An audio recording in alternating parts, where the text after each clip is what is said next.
No Japão, um país já marcado por seu equilíbrio delicado entre o mundo dos humanos e o sobrenatural, um desastre inimaginável abalou suas fundações. Toda a maldade latente do mundo parecia ter se concentrado em um único ponto, desencadeando um evento que poderia ter levado à completa destruição da nação.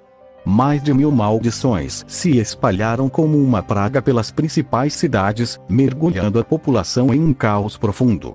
O ataque foi devastador, inesperado até para o mais alto escalão da comunidade Jujutsu, que não conseguiu prever a magnitude dessa ameaça iminente.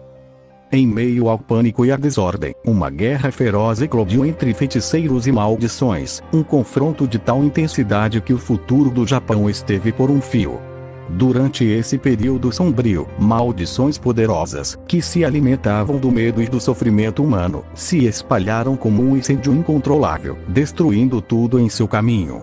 Cidades inteiras estavam à beira de serem engolidas pela escuridão. Porém, em meio ao desespero, a união de praticamente todos os feiticeiros Jujutsu presentes no Japão foi o que impediu a destruição total. Esses feiticeiros, de todas as classes e experiências, juntaram forças para combater as maldições, arriscando suas vidas em cada batalha. O cenário era um verdadeiro campo de guerra, onde técnicas amaldiçoadas colidiam com o poder bruto de exorcismos e maldições. Essa batalha épica ficou marcada na história como o cortejo dos yokai. No centro desse caos estava Suguru Geto, um dos mais temidos e poderosos feiticeiros Jujutsu de grau especial. Mestre de maldições, ele era uma ameaça do mais alto nível, um homem cujo poder era comparado ao de uma nação inteira. Suguru havia planejado o ataque com precisão, se aproveitando das vulnerabilidades de seus inimigos. Contudo, Suguru não estava em seu 100%, seu poder estava dividido pelo Japão, e não podia lutar com tudo o que tinha. Foi nesse momento crítico que o jovem feiticeiro Yuta Okotsu de grau especial, surgiu para enfrentá-lo. Apesar de ser muito novo e inexperiente, Yuta deu tudo de si.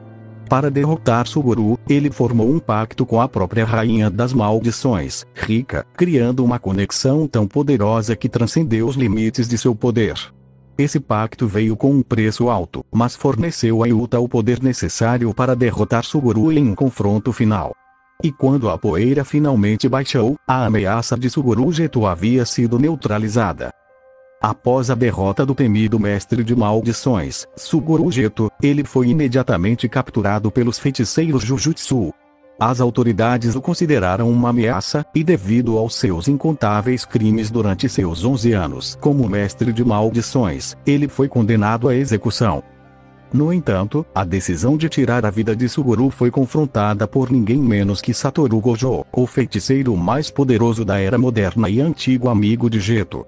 Gojo, conhecido por sua imensurável força, não via apenas um traidor, mas um amigo que um dia lutou ao seu lado. Para ele, a execução não era o caminho certo.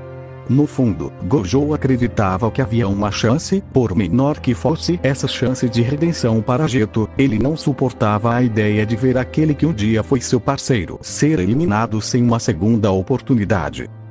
Determinado a interferir, Gojo propôs ao alto escalão que Suguru recebesse uma chance de se redimir por seus pecados, ao invés de ser executado. Sua proposta foi ousada, mas ela vinha de um homem cujo poder era incomparável. O argumento de Gojo foi mais do que emocional. Ele se baseou na crença de que o sistema Jujutsu, por mais rígido que fosse, deveria oferecer espaço para a redenção, mesmo para alguém tão perdido como Geto. Gojo não estava sozinho em sua causa. Shoko Ieiri, sua amiga de longa data e companheira de equipe, também se posicionou contra a execução. Como a principal médica da escola de Jujutsu, ela testemunhou de perto os horrores causados por Geto, mas ainda assim, sua lealdade ao passado e ao laço que compartilhavam com Gojo a fizeram apoiar a proposta de misericórdia. O alto escalão Jujutsu, por sua vez, ficou em um dilema profundo. As leis e tradições exigiam a morte de Suguru Geto, um feiticeiro de grau especial que havia se tornado uma ameaça global. No entanto, diante do poder avassalador de Gojo, o único capaz de enfrentar o próprio Suguru, eles estavam de mãos atadas. Mesmo que discordassem, sabiam que desafiar Gojo não era uma opção. Seu poder e influência eram tamanhos que qualquer oposição seria fútil. Assim, em silêncio, o alto escalão não teve escolha a não ser ceder à vontade do feiticeiro mais forte. Com o apoio inabalável de Shoko e Eiri Satoru Gojo, seus amigos de longa data e companheiros de batalhas, Suguru Geto começou a trilhar um lento, porém profundo caminho de transformação. Eles visitavam Suguru com frequência, oferecendo não apenas sua companhia, mas também palavras de esperança e apoio. Essa proximidade, essa lealdade incansável, começou a suavizar os pensamentos perturbados de Suguru, que aos poucos foi cedendo. Ao longo de quase um ano preso, Suguru Geto passou por um processo de mudança profunda. Ele repensou cada atrocidade que cometeu, cada escolha que o levou a se tornar o que antes era. A culpa que antes parecia distante agora o consumia, e as vozes de seus antigos amigos, em especial a de Gojo, ecoavam em sua mente. A raiva que um dia alimentou seu desejo de destruir a humanidade começou a se dissipar, dando lugar ao arrependimento. Ao retornar à escola de Jujutsu, Suguru se viu diante de um novo desafio, não apenas recuperar sua identidade como feiticeiro, mas também enfrentar aqueles que ele havia prejudicado. O peso de seus erros era imenso, mas sua determinação em corrigir o que podia era ainda maior. Um dos primeiros passos que tomou foi procurar pessoalmente Yuta Okotsu e seus amigos, aqueles que haviam sido diretamente afetados por suas ações. Ao se aproximar de Yuta, suas palavras foram carregadas de sinceridade.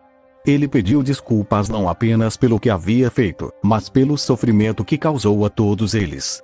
Ele não esperava ser perdoado imediatamente, mas queria mostrar que estava disposto a construir algo novo.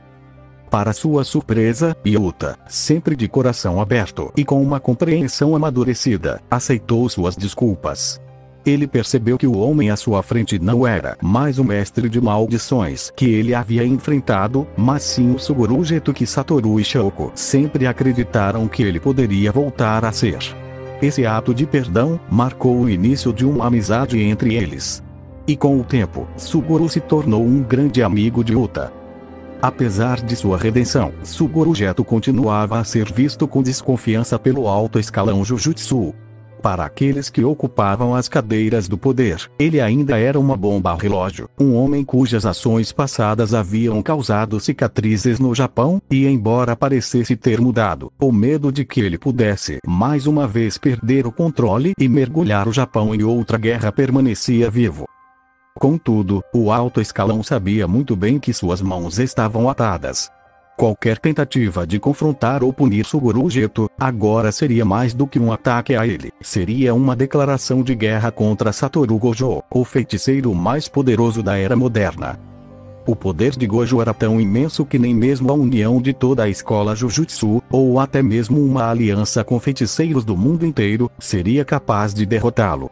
Embora temendo que Suguru Geto ainda poderia representar, o alto escalão foi forçado a engolir seu orgulho e aceitar em silêncio. Assim como Satoru Gojo, Suguru Geto tomou uma decisão. Ele decidiu se tornar um professor. Ao lado de seu melhor amigo, Suguru optou por trilhar um novo caminho. Eles se comprometeram a guiar a próxima geração de feiticeiros Jujutsu, plantando as sementes de uma revolução, não por meio da poder, preconceito ou desigualdade, mas através da educação. E é aqui que se inicia uma nova história de Jujutsu Kaisen.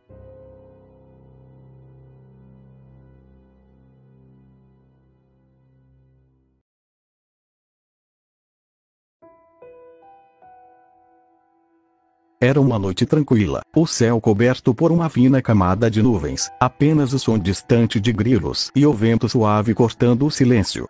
Na escuridão, um garoto de cabelos brancos caminhava pelos arredores de uma escola. Seu uniforme Jujutsu contrastava com a atmosfera noturna, vendo que era Inumaki. Seus passos eram silenciosos, quase como se ele estivesse flutuando. Enquanto ele se dirigia ao abrigo meteorológico, o brilho pálido da lua iluminava parcialmente seu caminho, lançando sombras alongadas ao seu redor. Ao se aproximar do abrigo, ele imediatamente percebeu que algo estava errado. A porta do abrigo estava entreaberta, as dobradiças rangendo suavemente com a brisa noturna. Ele parou por um breve momento, seus olhos afiados capturando cada detalhe ao redor. O abrigo meteorológico, que deveria estar lacrado, agora estava escancarado, sugerindo que o que quer que estivesse guardado lá dentro já não estava mais lá. Inumaki deu mais alguns passos, seus sentidos aguçados atentos a qualquer movimento. Com um leve movimento de sua mão, ele puxou a porta, revelando o interior escuro e desolado do abrigo. Suas suspeitas estavam corretas. O local estava completamente vazio. Ele então pegou seu celular e ligou para Satoru Gojo. Salmão. O que? O abrigo meteorológico tá vazio. Salmão. Sério? Que comédia, será que ele foi passear? Salmão. Olha só, não volta para casa até recuperá-lo, ouviu? Assim que a chamada se encerrou, Inumaki suspirou suavemente, o som quase imperceptível em meio ao silêncio ao seu redor. Com um movimento ágil e silencioso, ele guardou o celular no bolso do uniforme, seus olhos ainda atentos ao ambiente. Sem perder tempo, ele voltou a focar em sua missão, buscando pelo objeto misterioso.